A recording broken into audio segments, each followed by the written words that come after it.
Radio with Julia and Philip Siracusa, sponsored by Carnation, airing live on the United Public Radio Network on 105.3 FM in New Orleans.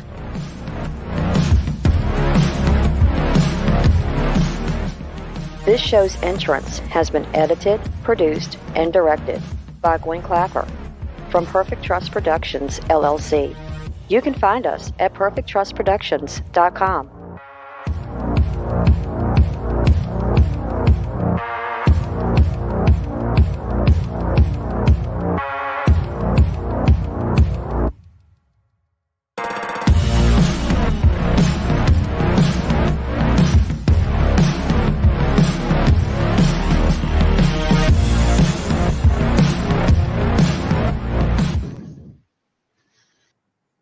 Hello, everyone, and welcome to Monday night segment of Horsefly Chronicles Radio with myself, Julia Siracusa, and Phil Siracusa.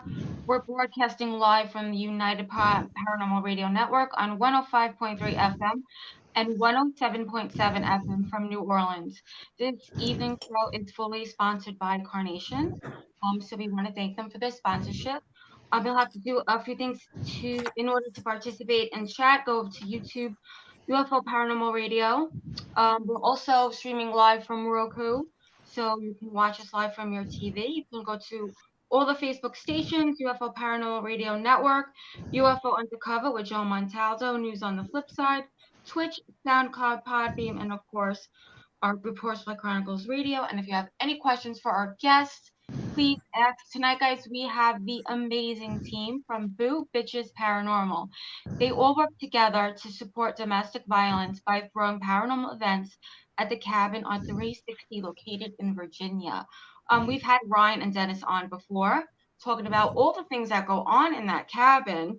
Today, we're joined by Tracy and Robbie, Holly and Dallas should be hopefully coming in soon, and Rhonda. And they all are the team from Boo Bitches Paranormal. So funny. Thank you all for joining us, guys. Welcome to the show. Having us. Thank you. Thanks for having us. So, what you guys are doing is amazing. What kind of like brought the whole team together to do this? Put this event on at the cabin. It started with a t-shirt. Jerry Reyes was wearing a t-shirt that said Boo Bitch on it. And I was like, oh, that's really cute. And I went to bed, and things happen in your sleep as things happen in their sleep. And I woke up with an idea. And I called Jerry and I said, hey, you want to do something fun? And I told her, I said, I want to do an event at the cabin on 360, because I spent a lot of time there with my brother from another mother, Dennis, and my other brother from another, Ryan. Spent a lot of time there, and I thought, let's do something at the cabin, and let's do an all women's paranormal investigation, and let's take everything we make from that investigation and donate it to a domestic violence shelter. Now, the domestic violence shelter comes in because I'm a domestic violence shelter advocate. I will end up going to a hospital if someone gets called after being beaten or raped or harmed.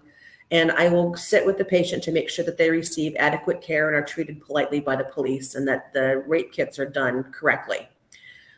So having my background and training in that and nursing, it just made sense to do something. Pardon us, we got the party outside the front door. You'll hear them yelling every once in a while. So it was just an idea that all came together, and we called Dennis, and he immediately donated the cabin. He and Ryan donated the cabin, and the event just flowed. There's that old adage that if it's supposed to be done, it'll be easy to get completed. And it was absolutely, we sailed right through. It was so simple to do. So we ended up having a really good event. And I think, Dennis, didn't we put about $1,700 on that donation check? Just over. It was if I remember right, $1,783 on the first event. Which for a shelter is not chump change. I was really, really proud of that. So we are now getting ready to do our second annual Boo Bitches against, it's Boo Bitches Paranormal supports victims of domestic violence. And we're getting ready to tear it up and do it again. And this time we have some amazing guests. We got Howie and Rhonda that are going to come out. So I'm going to turn it over to Rhonda here in just a second. Holly and Dallas just texted they're still having technical issues, but they're going to be there at the event. They said they'll be on as soon as they can. And of course, we're going to have Ryan there representing the property as one of our elite tour guides, and Dennis as our historian and, general cat herder, making sure that we don't do crazy stuff in the woods we shouldn't be doing. So it just kind of started as an idea, and it's flowed into being pretty incredible. Wow. Do you have a shelter that you donate to, or does it? Last year it was Safe Harbor, and we are trying to share the wealth. So we're looking there's another shelter in the area of Mechanicsville that we're going to reach out, talk to, and see if they'd be willing to work with us this year. But we haven't finalized that because we're just getting started on looking for a home.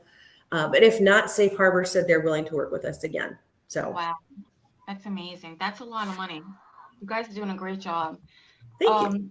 Yeah. So can you tell us all like a little bit about yourselves? How you got into the paranormal and let us, just give us a little backstory. Who's that directed at? Yeah. I was going to say, Dennis, you start. Well, I guess since I've been thrown the mic. So I got into the paranormal when I was 7. My grandfather came to me in my sleep and woke me up, told me goodbye. He loved me and he'd see me later. He had passed away a couple of hours earlier from a massive heart attack. Then at 10 or 12, I've got 2 cousins that were right in my age category. And we had heard somewhere if you put a voice recorder or a tape recorder out in the middle of a cemetery, you can hear the voices of the dead. So we did that, and we successfully captured somebody whistling a tune at 10:30, 11 o'clock at night in a cemetery. And that kind of started the ball rolling for me.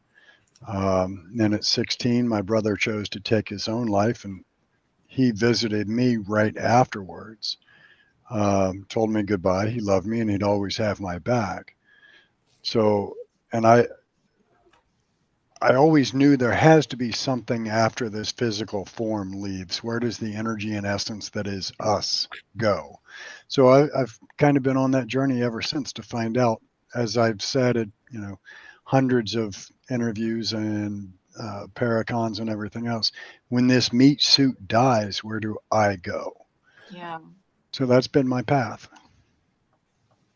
Yeah. Well, I mean, that's so funny that you said that. Well, it's not funny, but I mean, I had a story. My story is very similar. My grandfather came to me in a dream, and kind of like, just helped me go down that path. So who wants to go next? Yes, I can go next. Around 2013, I started the All Seeing Paranormal Society with Howie Odell.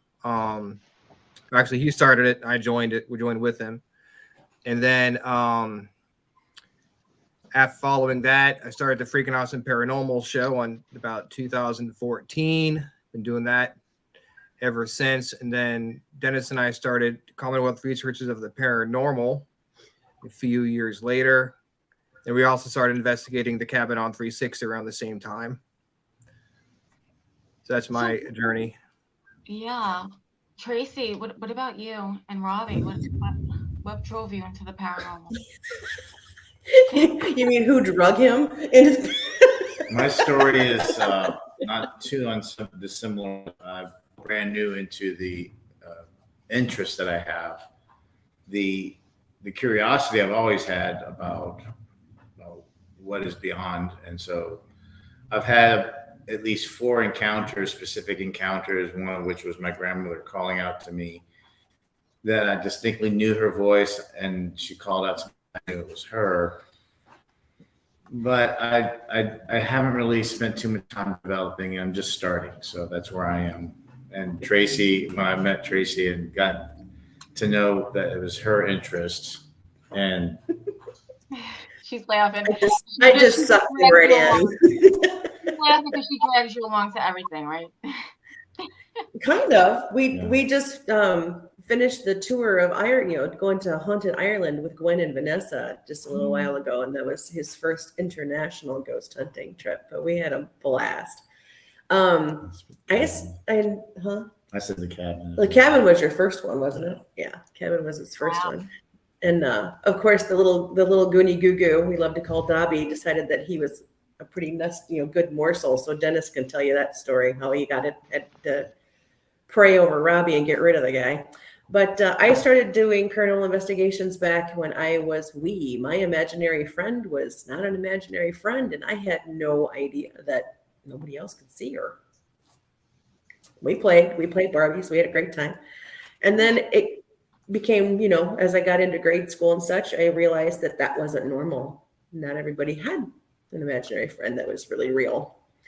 And then after that, it was, creeping through cemeteries and finding out every ghost story and spending my time in the research library at our local public library in Sycamore, Illinois, digging up all the dirt on everything I could dig up. And it just became a passion. It's just something I love to do. So I've been doing it ever since. So that's kind of my story. Just got interested. Rhonda, your turn, Boo. My turn. I have not actually been in the paranormal field very long. My journey actually started with taking development courses on mediumship and psychism, getting my Reiki master, then going down the shamanism trail. And then Howie actually had been hitting me up once he realized I was actually pursuing some of this stuff. He's like, so when do you want to do paranormal? When do you want to do paranormal? When do you want to go with us? When do you want to do this? And I'm like, no time soon. About a year and a half ago, I reached out to him and said there was going to be an event at the cabin. Actually, I had been on some paranormal investigations out at Belgrove Plantation in King George. There was going to be the event out at the cabin, the large event, the largest haunted ghost tour. So I went out there with him for that for the first time. And then from there, he somehow swindled me into helping him with his with our paranormal podcast. And I've ended up doing that. And actually, I've been doing investigations out at the cabin. We're out at the cabin all the time when we broadcast, continuing to do investigations out at Belgrove. And just recently in the last week, I officially joined Fredericksburg Paranormal Research and Investigations as a investigator for that team. So I'm pretty new into it, only like a year and a half in. But when Ryan actually told me about this event coming up before Howie did, I kind of was watching Ryan's show, and Tracy was always like, "Hey, are you going to do this?" And so once I heard what the premise of it was, I was like, I am in. And then it's just gotten better and better. I'm in, like, there's going to be a drum circle. Well, my shamanic teacher moved away to Texas a year and a half, 2 years ago. I haven't been in a drum circle in that long, except virtually. So I'm like so stoked. It's going to be. You better bring your drum. Yeah. Pack extras if you've got them. That's right. So that leads me into Holly and Dallas, who had just messaged that they're not going to be able to join us tonight. They've got high winds up in the mountains where they are, and they do not have any internet. Their towers are gone. So she sends her love and apologies for not being present or in Dallas. Holly and Dallas are shamanic teachers. They both started out as paranormal investigators, but they say, quote, "That's not my gig anymore." They've moved very much more into spiritual healing and working on people's energy journeys, but they love the cabin. So they're going to come out and join us for this. They're going to do some teaching. There's a special event on Friday night that is I just say it's a special ticket event where they're going to do a seance. And they're going to do some shamanic teaching and some energy work. And that includes laying of hands if people are comfortable with that, and prayer and healing. And then we're going to take it. And if the weather's nice, we'll take it outside. And Robbie will have built up the bonfire. He's the bonfire king. I know it's just a fire, Dennis. It's not a bonfire. If it's in a fire pit, apparently that's not a bonfire. But Robbie will have the fire going, and hopefully we'll be able to cook some dinner around that fire and do some drumming and some chanting and just kind of raise the energy in the buildings and in the land and put a circle of protection around all the participants that are, all of our presenters and participants that are present there. And then Saturday they'll do some things similar Saturday night on a smaller scale. And then she said, and after we're done, you can put us on the bus and send us back to the hotel. I said, okay. And then we'll do our investigation. But they're very excited to be present. They're, again, sorry, they can't be here tonight with no internet. Yeah, we know Howie. He's a great guy. Ryan, so tell us a little bit about what happened to you, and tell us about the cabin on 360. What are some of the stuff that goes on there? Oh, I mean, we have all sorts of activity at the cabin. You know, we have shadow figures. Of course, Tracy was talking about the whatever is downstairs in the basement that we affectionately call Dobby, because we took a picture of him with a FLIR camera, and it actually looks like the character Dobby from the Harry Potter series. Mm-hmm. Pretty much anything that you can think of that paranormal wise we have it at the cabin on 360. Yeah. Phil, you've been awfully quiet over there. That is he is live. I thought it was live. just an image up there. Little cardboard cutout. Oh, wow. I'm actually jealous. I want to go to the cabin 360. I hear so much about it from different teams on Facebook. We have to make our way there one day. I don't know. Well, I'll tell you what, men are welcome at this event. So you come on down. Put yourself Maybe we in can the car and come on down. Hey, yeah, no, we'd love to come down. It has so much about it. And it's interesting, you know, but there's more people there. Do different spirits come out? Mm-hmm. It's very peculiar. It's one of those locations where you can have activity off the charts with 2 people on property or dead, or you can have activity off the charts with 50 people on property or dead. The spirits there really don't care about a head count so much as they do the energy that they're around and what their mood is. I think they're just there. And if they feel like interacting, they're going to. And if they don't, they won't. But we've had, groups of 2 there that leave in the middle of the night because it just overwhelms them. And then we've had nights where we've had 40 people there and we lose half of them because things just go off the rails. So it really doesn't seem to matter to them what the head count is. Yeah, That's interesting. Very interesting. They go off of the energy that we provide, and it's very symbiotic, the relationship of what's out there, and everybody's experience is unique. Everybody experiences something in a different level. Like I was out in the woods and I swear I mean, I've never time slipped in my life. Never thought it would ever happen to me. And it did in the woods. One minute I was out there with Dennis and his, how many kilowatt light bulb flashlight is that? You could land an aircraft with this light bulb. Wow. I couldn't see him. I couldn't see him or any of the other 20 people that were in the woods. I had me, a father and a son who happened to wander off with me to go check out something sparkly because obviously, glitter, I'm going to go check it out. And we turned around and everybody was gone.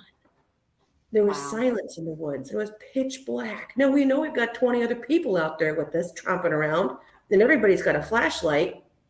Couldn't see a thing. So 3 of us completely time slipped. And that was the night that I fell down in the group of graves. And Dennis, you want to tell him that story? Wow. Oh, go right ahead. Oh. I tripped over something and ended up with a piece of human bone stuck in my knee, my right knee, tore through my pants, stuck into my leg. And when I shined my flashlight on it, the first thing you think is ow, and lots of words that we can't say on this show. and then I started looking around and there was 5 humps kind of in a half circle. And each one of them had what do you call those? I call them a yucca plant. What do you call them, Dennis? Well, it is a yucca plant, but what's the spiritual name? The other name for them is the African pain plant because of the little spiky points on the end. And those used to be planted at the head of graves when they didn't have a gravestone and it's called a Jacob's thorn. And it was used to shred negative energy so that the spirit, nothing could attack or harm the body and the spirit. There were 5 of them, all in a half circle clump around me. And I pulled that hunk of bone out of my knee. And as soon as I pulled that hunk of bone out of my knee, all of a sudden the woods were lit up with flashlights. We could hear everybody yelling our names, calling for us, for the three of us that had just disappeared in the woods. And Dennis probably wasn't 15 feet from me, but I couldn't see him till I pulled that shard out of my knee. We still have, the bone was stolen when the cabin was broken into one time, but we still have pictures of that shard. And when you look at it closely, it has striations on it. It's perfectly flat and has saw mark striations down the side of the bone. It was somebody's humerus right below the elbow that I ended up with stabbed into my knee. Scary stuff out there. Wow. Sounds like it reminds me a little bit of Skinwalker Ranch from these stories I've heard. It's like a dimension of time over that land somehow. Because from what I'm hearing, and I've heard from other people, even if the cabin wasn't there, the land is still active. And it's very interesting, you know. Hey, Dennis or Ryan, what do you think is going on over there, you know, with this activity? Like, why is it like a hub spot? Right. Okay. So here's my thought on it. There is a theory in the paranormal field that areas that have large tragedies or areas of great distress can create an opening or a portal for the darker side to come through. So we sit on battlefields, and within a mile and a half or so, I can account from documentation 2,264 men that were killed, captured, wounded, or missing in action during the battles of Bethesda Church in the Civil War. So if we take that theory that the atrocity of man on man in that location can open a portal, that's a prime location for it. Okay. That makes sense. Yeah. It's kind of like Gettysburg, right? Yeah, I mean, Gettysburg is known to be, you know, the most haunted town in America. Yeah. And so Gettysburg is, you know, everybody's familiar with the Battle of Gettysburg. You had 162,000 men called into battle and 56,000 died. Wow. Right down the road from us, and as the crow flies, frankly, it's 3.1 miles, is Cold Harbor Battlefield. So Gettysburg had about a 32 to 36% death rate. Cold Harbor Battlefield exceeded an 80% death rate. 80%. Wow. Within the first 90 minutes of battle, they had 7, and there's confusion on the numbers. National Park Service says one number, historians say another, but between 7 and 12,000 men lay dead or wounded on the battlefield in the first 90 minutes. So, you know, and those were all men that were coming through the property where the cabin sits today. You know, there were a huge portion of Union soldiers that fought very hard to take the land that the cabin sits on. And there were a large number of the Confederate troops that were under orders to maintain the crossroad that sits 1/10 of a mile from us at all costs. So we were the epicenter of a very bad confrontation for land and passage, not just to Cold Harbor, not just to Richmond, but to their supply routes. And we were sitting right at that crossroad. That's very interesting. And I kind of believe that theory. You know, a lot of bloodshed and death opens up a portal. And then, have you ever gotten any intelligent responses from some of the spirits or ghosts, however you want to label it, that are over there, and they actually can tell you something that is, you know, why they're there? Can you talk to them in such a way through an EVP where clear sentences? Have you gotten that far? We've had AVPs, we've had EVPs. You know, one of the EVPs that stands out referencing, well, in direct response to your question, I asked, where did you die? And he stated Gaines Mill, which Gaines Mill is 3.4 miles away Cold Harbor's 3.1 miles away. They were neighboring battlefields. They literally set cannon up on Gaines Mill to fire into Cold Harbor. And, they were a consecutive battle. They were just named because of the different farms or the owner of that property. As you know, during the Civil War, if you had a battle, it was named for the surrounding area. Obviously, Gettysburg was named because it was around the town of Gettysburg. Gaines Mill was named that because I believe it was Howard Gaines had a large mill operation there. So it took place on his land. Cold Harbor, I'm not exactly certain where that name originated, but ours was the battles of Bethesda Church, which the remnants of the foundation are about 1,000 meters away from our property. For Bethesda Church itself, that was a Confederate headquarters. Now, the Union referenced it as the battles at the old church because they didn't know the name of it. So we've gotten numerous. So one of the stories about the property, there was a young lady in 1979, Melissa Carol Elliott, was raped and murdered by her 17-year-old half-brother in the home, the brick rancher that's part of the Cabin on 360 property. We were doing one of our fundraiser events, and I was in Melissa's bedroom with a group, and I asked the question, Melissa, are you here with us, sweetheart? And I got a Class A voice back on the recorder that said, I'm with you. And it sounded like a young female's voice. It was so powerful that when I played it back, I had to step outside because it literally brought me to tears.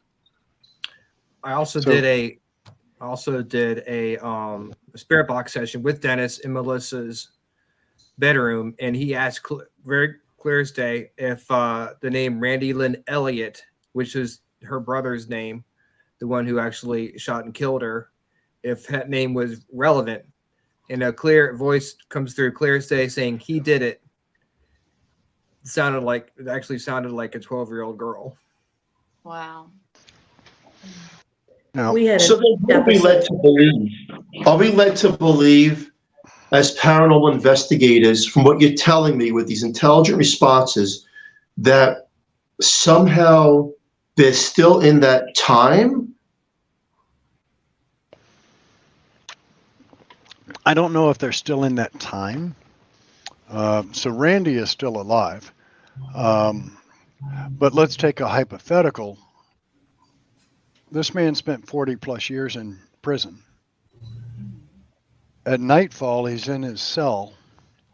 What if he's projecting his mind back to that moment in time, that morning when his life changed drastically and hers ended, and he's putting his energy back there?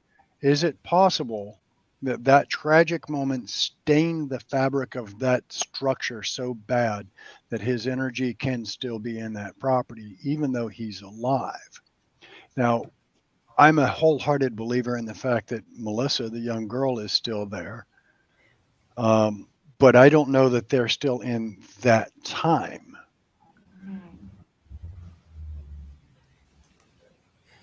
Very interesting. It's fascinating to me because you hear these stories and you wonder, and I wouldn't, I don't believe that they're stuck there, but yet it's kind of like a hologram of them that's so intelligent to get these responses. But she said, she's telling you, the question, she's responding to it. So then you have to say to yourself, is it that person that's actually responding? Or are we on that land particular, are you crossing into their dimension somehow? Not even realizing it. That's a possibility that, for whatever reason, the veil is so thin at that location, more so than any other location, that we're just that much closer to them. It is possible. And that's one thing about the paranormal exploration field. We don't know most of those answers. Yeah. And, sadly, until we're on that side and people are asking us to speak into the little red light, we don't know nearly enough to claim that we know enough. Yeah, that's true. you just end up with so many more questions, and that's the way it goes, right? And you know what, Jewel, you get the intelligent responses. We've heard and it's like, can you see me? Yes. Can you hear me? Yes. Can you touch me? Yes. Can you see what I'm watching on TV? Yes. They're responding. And you have to ask yourself, how is that possible? Are we kind of cross-roading with them somehow in this dimension where we're slipping through a time fabric? And yet, some of these locations, it's as if they're there in that frame of they can tell you what's going on around them, but it wouldn't be us. It would be whoever was at that time and crossed over. I think it's fascinating. Again, there's more questions, but yet the intelligence is there. And it's just a matter of, are we going into that dimension or are they coming into ours? Well, I don't think it's a matter of either of that. I think it's a matter of we are so close to that veil, and that veil is so thin in that location and other locations as well. I mean, so the majority of locations that paranormal investigators do are tragic locations, let's face it. Yeah. We go where tragedy existed. Yeah. Is it possible that each time something tragic happens, it thins that veil just a smidge more? Yeah. And now that veil is thin enough that they're able to talk back and forth with us. And sometimes they'll poke through that veil and we'll see them on our side. It's just it's crazy. I just want It's to see in chat, give a shout out to Lena. Howie's in there. Hi, Howie. Kim, Rebecca, thanks for joining us tonight. Rhonda, what kind of experiences have you had in the cabin? Well, in the cabin, I can't honestly say there's been a time we weren't in there doing the show that we didn't get something. I've heard of a lot of boots walking down the hall when there's nobody in the hallway. We've heard like a clearing of your throat, if you will. Sometimes it sounds like we'll ask a question or we'll make a statement and we'll hear, mm-hmm. We actually did, a group of us were there several months ago, and we actually played some games but had like a Phasma box going.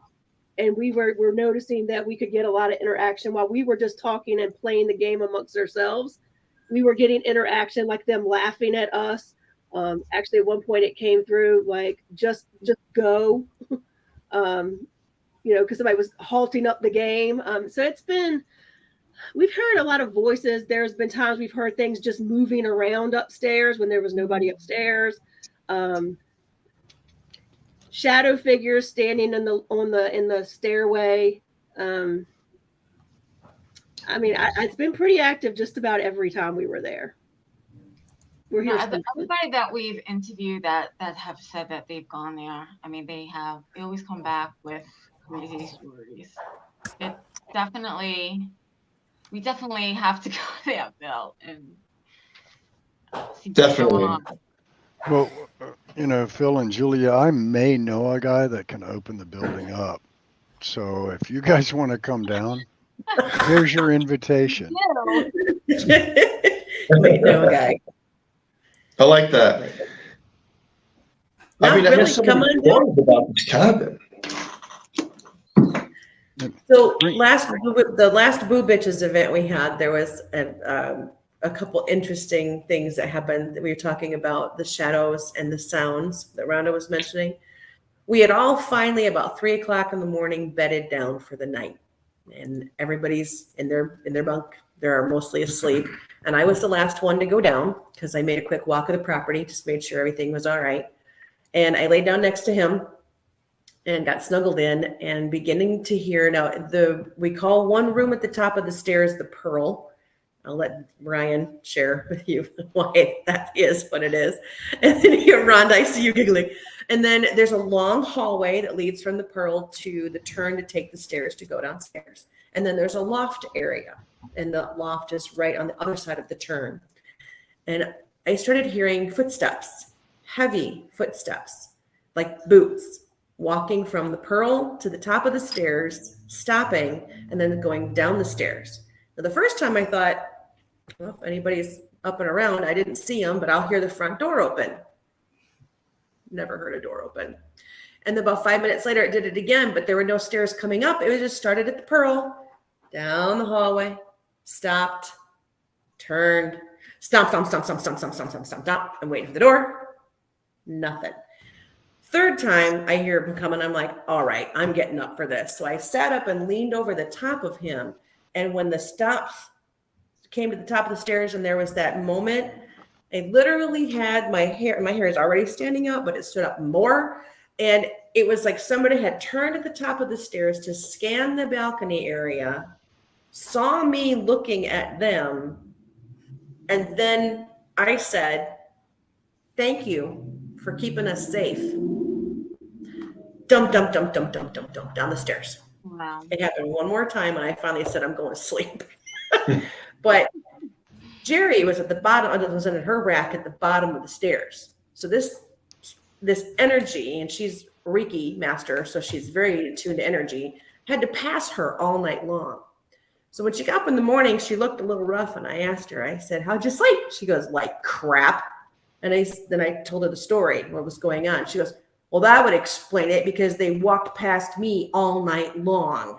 Wow. So that's two reports on one spirit. And Dennis has a story about that same spirit because I really had the energy feeling this was an elder male walking around in his farmer bibs with his big old rubber farmer boots on, checking his house because there's people in it, or checking his property.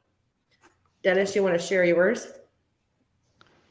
So, what, Ryan, about 6 years ago, we did the toy drive for Henrico Christmas Mother. Yeah, that's when it started it. Yeah, I think it was 6 years ago. End of the night, I was exhausted. Public had left, probably 2 a.m. I decided I'm not taking the 40-minute drive home. I just throw my sleeping bag in the loft area, put a pillow against the railing. I typically will wear a sidearm. It's A, my Second Amendment right, and B, I'm a very proud supporter of our Second Amendment. So I took my sidearm off, laid it up by my shoulder, plugged my phone in, plugged the speaker in, had Pandora going, and I went to sleep. Made sure both doors were dead bolted. I woke up because the music had stopped. And as I'm kind of clearing my eyes and wiping the cobwebs out, I look at my feet, and there's an older man standing at my feet, arms crossed over his chest, just looking at me. I learned a valuable lesson, and I'll share this lesson with you now. And for those that investigate as well, I want you to take notes on this. If you decide to sleep in a sleeping bag in a haunted location, don't zip it, because you can't get out of it fast enough, for one, and for two, it may smell a little different in the morning. I felt trapped. But as I lay there and looked at this man, I slowly reached up, and I'm struggling to get an arm out. And I turned my head for a brief moment to make sure that I'm reaching in the direct path to get to my weapon. And he was gone in that instant. Now, that weapon has a flashlight on it when you draw from the holster. So I spanned the room with the flashlight. There was nothing there, nobody around, no sign of anybody having been there. But I made eye contact with him long enough to know what I saw. I don't know who, but I would put his clothing in the time era of 1930s, maybe 1940s. It was so gray and mottled that I couldn't truly tell what the clothing was, but 1930s, 1940s is what I would envision. Older male, didn't seem like he had harm or malcontent in mind, just looking at me like, who are you? Yeah. Yep. Yeah. Brenda, you ever run into him? We all have those like moments where we've seen things and it just sticks in our head. We can't forget it. That was definitely one. Yeah. I felt like a sausage in a casing, and I learned a valuable lesson. I am not zipping that sleeping bag. Well, I don't know how you got. I could never sleep alone. I don't think by myself. It's actually, I mean, even though it is such an active location, the cabin itself is actually comforting. It Yes. feels like home. The brick rancher next door, that's a totally note. different energy. Funny how that works, right? I Yeah. mean, you're so used to a location, it kind of, you get that feeling. I know what you mean. Like you feel like you're at home, right? But it's still crazy. Now, when we had the event, everybody that stayed bedded down in the cabin. Not a single soul would stay in the rancher. They're like, yep, nope. The rancher is just, I don't know. I took him in once, and he's been in he won't go in it again. I won't even allow him back in there near Dobby, because we're going to talk about Dobby for a minute. Is that okay with y'all? Talk about Dobby for a minute. Yeah. So Dobby and I have a love-hate relationship. He hates me, and I just love him. I love picking on him. I love tormenting him, and I love giving him crap. So I kick the front door of the rancher in, and I just yell, "Honey, I'm home," at the top of my lungs. And I can feel that whole house go, crap. I just love it, because I know that one of these days he and I are going to battle, and I'm going to take him out. My spiritual gift is I send spirits and I send things back to whence they came. And I can't do that because I don't have permission of Ryan or Dennis. And so I don't. But one of these days, somebody's going to say, all right, do it. And I'm going to have a time. But I took him in the house. Now, Dobby doesn't affect me. He does not have anything over me. I don't fear him. No. But he goes in the house. We just wander through for a little bit, kind of get a little history from Dennis, and then we go back outside, and we're standing on the porch of the cabin. Now, he's an extremely gentle soul, very docile, not a mean bone in him. But I reached over and put my hand on his back, and he whipped up and glared at me like he was going to cock back and send me butt over tea kettle over that porch railing. Dennis was standing right behind him, and I looked over at Dennis, and I said, "This is not my husband." No. So we paid attention to him for a few more minutes, and he was leaning over the rail and holding on to his head. I mean, you could just tell he was not okay. Dennis finally grabbed him by the collar and dragged him out in the yard and said, "Take a knee and pray Come with me." Yeah, come with me. We got to do a little work. And cleared him off. That was about 1 o'clock, about 1:14 in the afternoon. Now, the reason I remember the time is because I got a phone call later that same day from my daughter, Ashlyn. She flies for Delta Airline and was in the air at 1:14. And she says, "Mom, craziest thing happened in the aircraft today." And I said, "What happened, baby?" She goes, "For the first time ever, we lost an engine." I said, "Excuse me, you what?" "We lost an engine, totally shut off, no reason why." I said, "Honey, what time was that?" She goes, 1:14. Dobby can't get to me, but he showed me hard and fast he can get to who I love. Yes.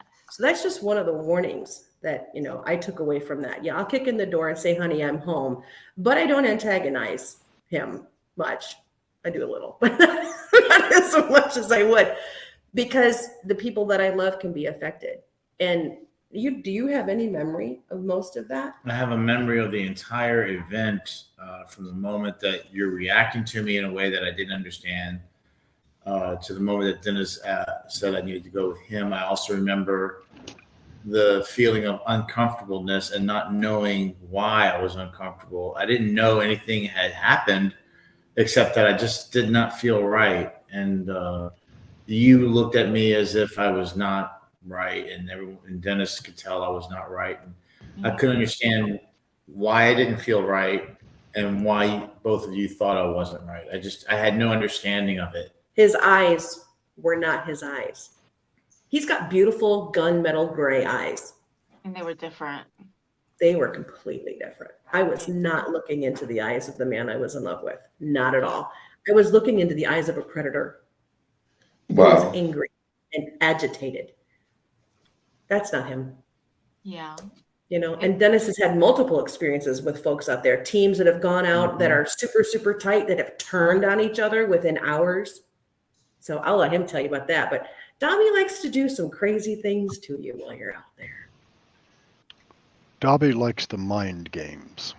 Oh, yeah. He won't throw things at you. You don't have to worry about a chair coming across the room to take you out. You have to worry about him playing in the mind of your teammate and then your teammate taking you out. It's very peculiar, but I think he feeds on the chaos. Yes. We can relate to that. That's why I brought it up. I've been watching your back videos thinking, ooh, they had a Dobby. They did. The mind manipulating hauntings. It's scary, and you have to have people that you trust when you're investigating, and that's the main thing that we always tell everyone, because we've seen it. We've seen exactly what you're saying here, right, Bill? Yeah, you know what's interesting about, I'm hearing about these experiences at this location. Are there cameras there? Like if nobody's there, do you have cameras that pick up maybe the steps that aren't there, someone walking up and down, or a shadow person walking through a hallway with nobody there, just cameras? I have trap cameras on the property just to monitor, if something happens after the break-in anyway. But we do not have a DVR system set up in the property at this point. Just the trap cameras that monitor coming and going on the property. Tell them about the break-in where you got the Ouija board back. So, what, Ryan, 3 years ago, right at the beginning of the pandemic lockdown. Yeah. Some jackwagons pried open a back bedroom window. They went through the mantle that was covered in relics. They stole all our relics. So, the paper gold. They stole the toilet paper. Couple of cases of water and sodas and tables. And one of the items that they stole, I had just picked up the night before and dropped off on the table in the kitchen, was a Ouija board from the 40s or 50s. It was completely gone. The planchette was gone. There was a cheap planchette laying in the kitchen, just one of the white plastic ones, but the wooden one that came with the board that I had bought wasn't there anymore. The board was nowhere to be found. Ryan, myself, Howie was there that night. They were actually there to broadcast the Orion effect, and then they start noticing, hey, where's the table? And, things like that. And then they called me and they're like, hey, we got a bunch of stuff missing. So the detective showed up. That Ouija board was nowhere to be found. So at the end of the night, after the detective is gone and Ryan and I have walked through the whole building, I stopped before I locked the building up and I said, hey, I know you guys know who came in here, and I know you know where to find them. I'm asking you very nicely, please go pay them a visit. Make their life a living nightmare for a while. 2 days later, the Ouija board was back on the back porch sitting on top of the grill. Wow. We couldn't have walked by it a dozen times in and out that door without seeing it. So they at least brought back the board. That's crazy. I mean, I don't know. What do you have to say about that? I don't know. I think it's interesting, but I know that, is it Rhonda you had mentioned about you can remove a certain spirit or spirits? No, I think that's Tracy. Yeah, Tracy said that's one of her things, is to send them You on. know, well, the question I have with that is I've heard that before from so many different people, right?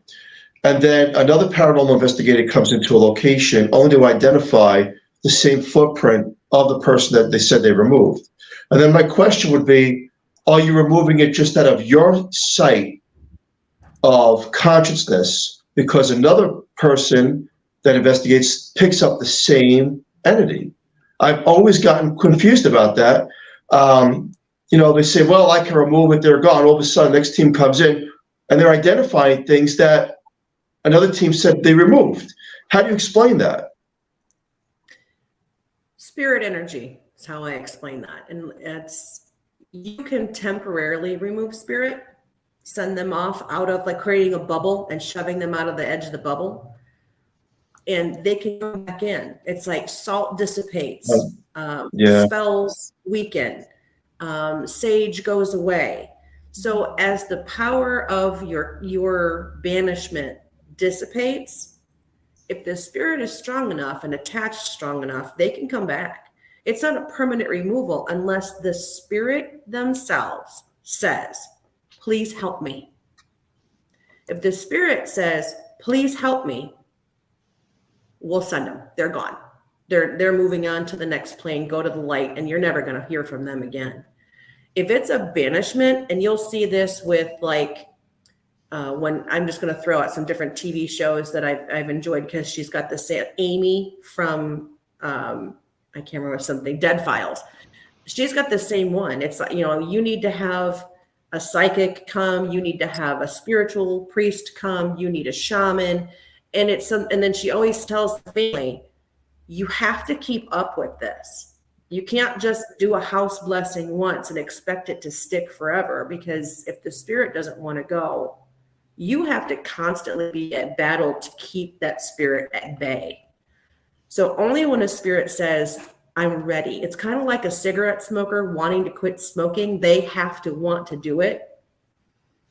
It's the same situation. If a spirit wants to go, then they'll move on. But if they don't want to go, then it's a constant housekeeping, a constant battle to keep them on the outside of that bubble. Does that make sense? Yeah, it definitely does. And it also makes sense, as we were talking earlier in the show, how a person gets affected, like the eyes, and then they're not the same person. Then chaos gets created, which creates negative energy, which creates sometimes the dark shadows, and then fighting between teammates and investigators. And I've seen that happen. That's a typical scenario of something I believe is malevolent or a serious troublemaker. And when they do that, right, they're creating an atmosphere of so much negativity that anything can almost transpire into that, where a person Right. can get oppressed / possessed and then do heinous crimes out there. And we've seen that happen. It's interesting. It's very interesting. And I always say that you have to be careful, because we don't know exactly what we're dealing with. From this show tonight, it seems like, you're getting intelligent responses, and it's as if some of those people walked that land. But do they remain on the land? And are the stairs there that you don't see? Is the hallway sometimes casted upon another dimension of time? It's fascinating, and it's just on my bucket list, Julie. We have to go to one day. And it's, your location, I believe, should be really documented going forward more heavily, because we can teach people, right? This does exist. To the non-believer, to the people who say, no, ghost, no such thing, you're crazy. You're proving it, right? And if we could just find that method of, look at this, not only as an apparition, but here's the communication behind the apparition. And can you debunk that? I don't believe you can. No, Yeah. the cabin is definitely a place that you can learn. It's really good for first-time investigators or people who are skeptic that maybe want to get a feel for it, because there's so much with the Civil War battlefield, with the murder in the rancher, to the spirits that are just in the cabin. And everyone that's been in the cabin, all the businesses that have been in the cabin have all had bad luck. There was a suicide attempt at the cabin. There's so much history and so many things that have happened there, that you're not only going to be able to get spirit communication, you're going to be able to get psychic imprint. You're going to be able to see time lapse, time imprint, like soldiers marking by that don't even notice you. So there's so many different elements of the paranormal that you can experience while you're out there. And it varies. Again, like we talked at the beginning of the show, and how the energy of the land uses the energy of who's available there. So what do you get? Yeah, It's and what you give, you get. You're going to choose how we behave today, is kind of how the land out there operates. But come on out for Boo Bitches if you guys are free. We'd That love to makes have sense. you. Yeah. Great event. What you just said makes a lot of sense. And Ed was in chat, and he said, "Come on down, let me know, and I will take you to dinner." He's so great. All right, I just got to figure out what I'm doing with my kids. The kids are always the problem, right? Kids. Yep. But tickets are on sale for the event. I sent you the link. So if you post it into your conversation, folks, if they want to come down and experience it, you are helping a great cause. You're going to have some fantastic team leads. The shamanistic experience in the drum circle with Holly and Dallas. You're going to have Howie Odell and Rhonda, who will be on property. Both of them are seasoned investigators at 360, plus Dennis and Ryan, who are not only the caretakers and the historians, but they'll also be leading teams and helping out down there. And then Robbie will be running the fire and staying the heck out of the Brick Rancher. So come on down, come see us. It'll be a really good experience. Awesome. Thank you guys for coming on tonight. We really appreciate it. And thank you for everything that you're doing. And it's for a great cause. So we just want to have a special thank you to Carnation for fully sponsoring the show. And don't forget to watch us on Roku or live. And please join us next week on the United Public Radio Network. Thank you guys for coming on tonight. And thank you so much for coming on, everyone. Please share the show. Check out the cabin, and you definitely want to go there. So everybody have a safe, great night, and thank you so much, all of you, for coming on. Thank you. Thank you. Thank you all for having us. Thanks. Have a Bye, great guys. night. Good night. Thank you very much. Bye. Bye.